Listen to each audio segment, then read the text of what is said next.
इस वीडियो में हम टोटल 10 क्वेश्चंस डिस्कस करेंगे जो realism, idealism, naturalism, pragmatism, existentialism और मार्क्सिज्म फिलॉसफी पे बेस्ड होगा। सबसे पहला क्वेश्चन है, कौन सा भारतीय दर्शन जो है वो रियलिज्म फिलॉसफी पे बेस्ड है? वेदांत, बुद्धिज्म, जैनिज्म और सांख्य। ऑप्शन सी, जो जैन धर्म है वो रियलिज्म फिलॉसफी पे बेस्ड है। क्वेश्चन नंबर 2, 4 ऑप्शंस दिए हुए हैं, इनमें से किस फिलॉसफी ने साइंटिफिक प्रोग्रेस को, वैज्ञानिक उन्नति को अपनी एजुकेशनल फिलॉसफी से सपोर्ट किया है? Idealist education, realist education, naturalist education, all of the above. Option B, realist education. Realist philosophy ने सिर्फ साइंटिफिक एजुकेशन को ही सपोर्ट किया। कोई भी ऐसा ज्ञान जिसको हम अपनी ज्ञानेंद्रियों से महसूस नहीं कर सकते हैं उसको वो सही नहीं मानते थे। फॉर एग्ज़ाम्पल गॉड और जो दूसरे वर्ड की बात है उस कंसेप्ट को इन्होंने सही नहीं माना है। इसमें से कौन सी ऐसी फ़िलॉसफी है जो इस बात में विश्वास रखती है कि अगर बच्चे कुछ गलत करेंगे तो प्रकृति उसे खुद जो है दंडित करेगी? नेचुरलिज्म, रियलिज्म, आइडियलिज्म और मार्क्सिज्म। नेचुरलिज्म जो है वो इसका राइट आंसर है।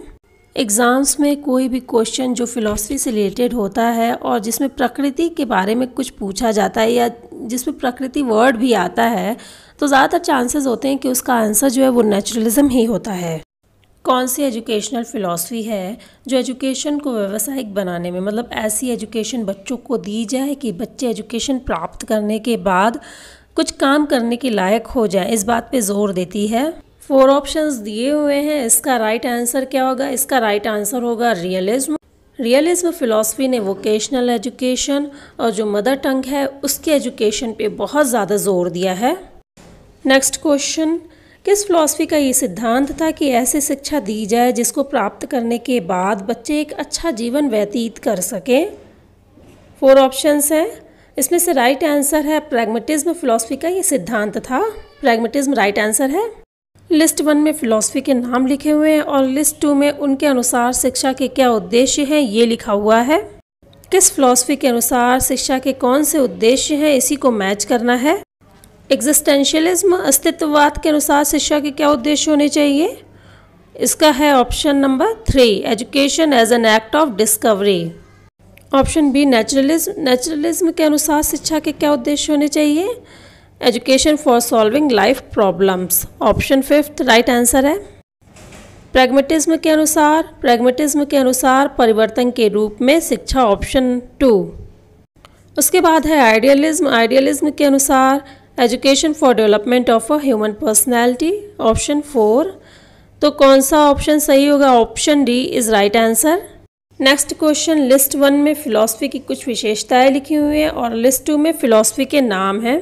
किस फिलॉसफी की कौन सी विशेषता है इसी को मैच करना है। Learning by doing, pragmatism. Education through environment, पर्यावरण के थ्रू सीखना, नेचुरलिज्म।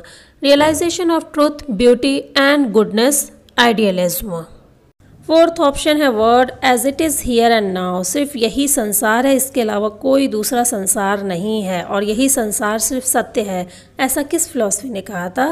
रियलिज्म ने कहा था। Option A is right answer. Pragmatism believes in, 4 options लिखे हुए हैं, किस वैल्यूज़ में जो है वो प्रैग्मेटिज्म बिलीव करते हैं? प्रैग्मेटिज्म जो है वो चेंजिंग वैल्यूज़ में बिलीव करते हैं, परिवर्तनशील मूल्यों में। प्रैग्मेटिज्म के अनुसार कोई भी चीज़ जो है परमानेंट सही नहीं होती है। कोई भी मूल्य होते हैं, कोई भी रियलिटी होती है, वो टाइम के अनुसार चेंज होती रहती है। नेक्स्ट क्वेश्चन है, शिक्षा का कोई निश्चित उद्देश्य नहीं होता और आगे बढ़ने के लिए न ही कोई निश्चित मूल्य होता है।